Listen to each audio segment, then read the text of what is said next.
High everyone, welcome to my channel. पुण्याला येण्याचं main reason म्हणजे माझी सिस्टर. तिच्याच बेबी शॉवर फंक्शनसाठी मी पुण्याला आले आहे. माझी सिस्टर बहिणीला भेटून झाल्यानंतर मग ह्या फिशला भेटली, जे की आम्ही दररोज व्हिडिओ कॉलमध्ये पाहत होतो. परी तर ना जवळपास अर्धा तास ॲक्वेरियमसमोर घालवली. जेवणाकडे सुद्धा तिचं लक्ष नव्हतं, पण मला फार भूक लागली होती. मी तर जेवण करून घेतले. मस्तपैकी इथं जेवण झालं. जेवण झाल्यानंतर माझ्या मम्मीचं काम सुरू. परीला ना बिलकुल पण मन नव्हतं मला सोडून जाण्याचं. का म्हणजे मी ना तिच्या मावशीला मेहंदी डिझाईन काढणार होते.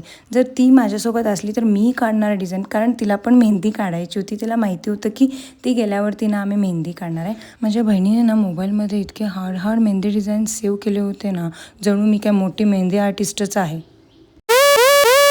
आधी मला डिझाईन सगळे खूपच हार्ड वाटत होते, पण मग मी म्हणले तिला मी ट्राय करते, बघूया.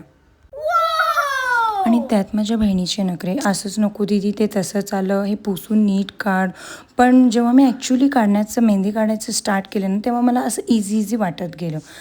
माझ्या मनाने पण मला मेहंदी डिझाईन काढायला छान येते, पण मोबाईलमध्ये बघून ना थोडंसं इझी जाते. म्हणजे कसं आहे ना, सेम टू सेम तसंच काढायचं असते. आता कमेंट सेक्शनमध्ये तुम्हीच सांगा की मेहंदी डिझाईन ही कशी आली आहे.